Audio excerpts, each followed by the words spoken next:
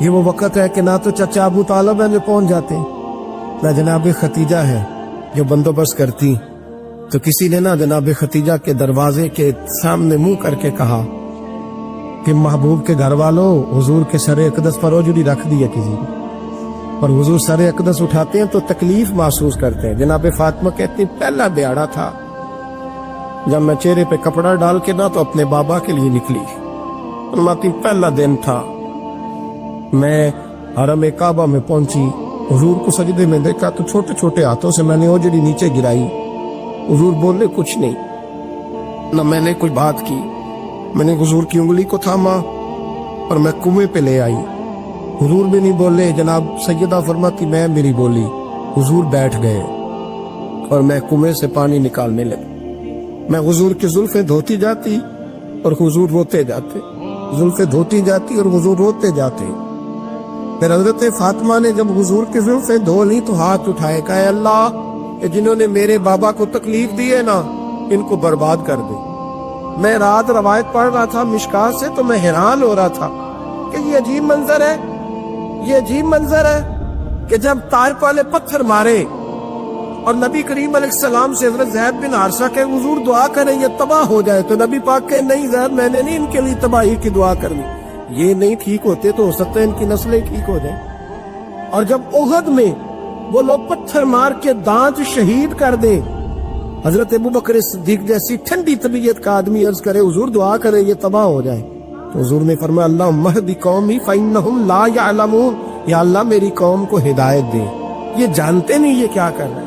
حضور نے کبھی بھی کسی کے لیے دعائے ضرر نہ فرمائی، لیکن آج یہ عجیب منظر ہے، شاید یہ واحد وہ وقت ہے کہ جناب فاطمہ الزہرا نے جب کہا نا کہ اے اللہ انہیں برباد کر دے انہوں نے آج میرے والد کو تکلیف دی ہے، حضرت فاطمہ کی دعا سن کے تو حضور نے بھی ہاتھ اٹھائے، کہا اے اللہ جیسے میری بیٹی کہتی ہے نا ویسے ہی کر دے، اللہ کر دے انہیں برباد، فاطمہ جیسے کہتی ہے ویسے، اللہ کرے آپ کو سمجھ آئے میری بات کی کہ وہاں نہ شدید تکلیف دی گئی، وہاں حضور نے کسی کے لیے ایسی دعا، اور یہاں فرمایا اللہ جیسے فاطمہ کہتی ہے ویسے، اللہ اکبر۔ حضرت عبداللہ ابن مسعود کہتے ہیں کہ وہ دعا بھی میں نے سنی، اور پھر میں نے ان سب لوگوں کو جن کے لیے جناب سیدہ نے دعا کی تھی ان سب کو پھر میں نے بدر میں کٹتے ہوئے بھی دیکھا، میں نے ان کی لاشوں پر گھوڑے چلتے ہوئے بھی دیکھے، پھر میں نے دیکھا کہ صحابہ انہیں گھسیٹ کر کنووں میں ڈال رہے تھے، میں غور سے دیکھ رہا تھا اور ان کے چہرے پہچان رہا تھا، تو مجھ سے کسی نے کہا عبداللہ تم کیا غور کر رہے ہو؟ تو میں نے کہا میں غور کر رہا ہوں یہ وہی ہے سارے جن کے لیے سیدہ فاطمہ نے دعا کی تھی کہ یہ برباد ہو جائے، یہ وہی ہے میرے رسول کریم علیہ السلام کی ہر تکلیف کو جناب فاطمہ نے اپنی تکلیف سمجھا، ہر تکلیف کو۔ جب انسان کے دائیں بائیں کچھ لوگ ہوتے ہیں نا اس کے دکھ بھی سمجھنے والے، سکھ سمجھنے والے لوگوں کی تعداد لمبی چوڑی ہوتی ہے۔ ہمارے زمانے میں ہمارے ہر آدمی کے ساتھ ذاتی مطالبات ہیں، ذاتی، تو جب تک وہ میرا مطالبہ پورا کرتا رہتا ہے میرا اس سے پیار رہتا ہے، اور جب وہ میری خواہشات پوری کرنی چھوڑ دیتا ہے پھر میرا اس سے کوئی رشتہ نہیں رہتا۔ میرے عزیز حضرت فاطمہ الزہرا کا کمال یہ ہے کہ انہوں نے میرے محبوب کا دکھوں میں ساتھ دیا، حضور کی تکلیف پر وہ تکلیف میں آتی، پریشان ہوتی۔ یہاں سے بات چلی 4-5 سال عمر مبارک تھی، حضرت فاطمہ کی کل عمر 29 سال ہوئی ہے، 15 سال یا کچھ زیادہ آپ کی عمر تھی جب حضور نے بیاہ کر دیا تھا۔ ہم لوگ سمجھتے ہیں کہ شاید اب آپ 30 سال کے بچے کو کھڑا کر کے کہیں کہ دین کی کوئی بات کر، کوئی تکلیف برداشت کر، تو کہتے ہوں میں تو ابھی بچہ ہوں، یعنی 29 سال کی عمر ہوئی ان کی. چلیں جس نے زیادہ لکھی ہے اس نے 32-33 لکھ دی ہوگی, 40 تک کوئی بندہ نہیں گیا. لیکن میں جس روایت پر زیادہ اعتماد کرتا ہوں, ان راویوں نے 29 سال عمر حضرت فاطمہ کی اور ڈھیر سارے محدثین نے لکھی. یارو حیرانگی کی بات ہے نا, اس 29 سال کی عمر میں انہوں نے حضور کا بھی کھول کے ساتھ دیا, مولا علی کا گھر بھی پورا آباد کیا, اپنے شہزادوں کی تربیت کر کے میدان کربلا بھی سارا سجا دیا, دنیا کا انقلاب برپا کر دیا 29 سال کی عمر میں. کام کرنا ہو تو سال تھوڑے بھی بڑے ہوتے, اور نہ کرنا ہو تو پھر تو 80 سال کے بچے بھی میں نے دیکھے. بزرگ مجھ سے ناراض نہ ہو جائے, اللہ مجھے بے ادبی سے بچائے, میں صحیح کہہ رہا ہوں. میں نے 80 سال کے بچے بھی, آپ نے بڑے تب ہونا ہے جب آپ نے نفسیاتی طور پہ بڑے ہونا ہے. لیکن آپ کی عمر ہو گئی ہو 70 سال, لیکن تصویروں کی خواہش ابھی بھی نہ جاتی ہو. ابھی بھی پروگرام بنتا ہو کہ کوئی بندہ مل جائے تو بریانی کھانے جائے لاہور, ابھی بھی آپ اس سے نکلے نہ ہو اس کیفیت سے. ذوق شوق ابھی وہی ہو. اس کا مطلب یہ ہے کہ قد بڑا ہوا, عمر بڑی ہوئی, لیکن ذہنی اور نفسیاتی طور پر وہ پختگی نہیں آئی جس کی ضرورت تھی. ہمیں ذہنی طور پر پختہ ہونا چاہیے. میری بات پر توجہ کریں گے آپ حضرات اور غور کریں گے. نبی کریم علیہ السلام کی تکلیفوں میں انہوں نے ساتھ دیا. ایک تو یہ اوجری اتاری تو پھر یہ وقت بیتتا گیا. ایک حدیث کے راوی مولا علی شیر خدا ہے, امام زاہبی نے لکھی ہے. نبی پاک نے نا دین کے لیے بڑی مشقت کی, جد و جہد کی. حضرت فاطمہ چھوٹی عمر سے دیکھتی آ رہی تھی حضور کو کام کرتے. حضور کی عادت مبارکہ تھی جب سفر پہ تشریف لے جاتے تھے تو سب سے آخر میں سیدہ فاطمہ کے گھر جاتے, واپس آتے تو سب سے پہلے سیدہ فاطمہ کے گھر جاتے. مولا علی کہتے ایک دن میں نے عجیب نظارہ دیکھا. نبی کریم علیہ السلام سفر سے واپس آنے والے تھے. میں نے حضرت فاطمہ کو اطلاع دی کہ حضور آج پہنچ جائیں گے, تو انہوں نے گھر سارا صاف کیا, سجایا, سوارا, کھانا پکایا. لیکن فرماتی جیسے ہی حضور اندر داخل ہوئے نا گھر کے, جناب فاطمہ نے حضور کا چہرہ دیکھا تو ہاتھ پکڑ کے چومنے لگی. اور کہتے ہیں جب انہوں نے سر اٹھایا تو ان کا چہرہ سارا آنسوؤں سے بھرا ہوا تھا. رسول کریم نے بیٹی کے سر پہ ہاتھ رکھا, بٹھا لیا. فرمایا فاطمہ بیٹے رونے والی تو بات کوئی نہیں تھی, کیوں رو پڑی ہو؟ تو عرض کرنے لگی محبوبہ میں بچپن سے دیکھ رہی ہوں, محنت کرتے, جد و جہد کرتے, مشقت کرتے. یا رسول اللہ آج آپ آئے ہیں تو آپ کے چہرے پر تھکاوٹ کے آثار ہیں, حضور وجود تھکا ہوا ہے. یا رسول اللہ میں نے ساری زندگی آپ کو کام کرتے دیکھا ہے, مدینے والے حبیب مجھے بتا تو صحیح کام کب تک کرنا ہے؟ کو وقت آئے گا جب آپ کی کمر بھی بستر سے لگے, کو ٹائم آئے گا آپ گھر میں بیٹھیں, من پسند غذائیں کھائیں. حضور کب تک یہ جد و جہد کرنی ہے, کب تک یہ کام ہوگا؟ جناب فاطمہ فرماتی حضور نے میرے آنسو پونچھے. مولا کائنات شیر خدا فرماتے نبی کریم علیہ السلام فرمانے لگے فاطمہ تیرے باپ کی ڈیوٹیاں بڑی زیادہ ہیں. جب تک دنیا کے آخری کونے تک دین نہیں پہنچ جاتا, اور جب تک اینٹیں اور پتھر بھی میرے دین کا پیغام سن نہیں لیتے, اتنی دیر تک تیرا باپ جد و جہد کرتا ہی رہے گا. یہ بڑا مشکل کام ہے, یہ دین کا سفر, یہ دین کی جد و جہد, یہ دین کی تھکاوٹ. آپ اپنی مرضی نہیں کر پاتے, لوگ اپنی مرضی کے ساتھ جی نہیں پاتے جو اس رستے کے مسافر ہوتے ہیں. وہ دین کی پراپرٹی ہوتے ہیں, انہیں دین کے مطابق چلنا پڑتا ہے. تو جناب فاطمہ نے وہ سارے رنگ دیکھے رسول کریم علیہ السلام کی حیات مبارکہ کے. پھر یہ ساری کیفیت جب دیکھی نا کہ حضور اتنی محنت کرتے ہیں, تو پھر جناب فاطمہ کو میرے نبی کی امت سے پیار بڑا ہو گیا صلی اللہ ہو. سمجھیے گا اس بات کو, امت مسلمہ سے حضرت فاطمہ کو بڑا. امام حسن کہتے ہیں میری اماں سارے کام کرتی تھی گھر کے. اب تو شہزادے ہیں نا ہمارے بچے, کام اور بچی, یعنی بچی میکے سے واپس آتی ہے تو سب سے بڑا دکھڑا یہ سناتی ہے کہ وہ کام بڑا کراتے ہیں. یہی ہے نا دکھڑا؟ ہاں نہ تو کریں. سب سے بڑا دکھڑا کیا ہے؟ پتہ نہیں کیا کراتے ہوں گے, ہال نہیں چلوا لیتے کہیں, یا کچھ چکی نہیں پسوا لیتے, پتہ نہیں کون سا ایسا کام ہے. اور میں آپ ناراض نہ ہو جانا, میں بھی بیٹی کا باپ ہوں, میں بھی بہنوں کا بھائی ہوں, میں بھی اس بات کو سمجھتا ہوں. لیکن ایک بات ذہن میں رکھنا کہ یہ بات نہیں ہے کوئی کرنے والی کہ سارے بچی کے ماں باپ جمع ہو کے پہنچ جاتے ہیں ہماری بچی جی کام بڑے کرتی ہے. مثلاً کیا کرتی ہے؟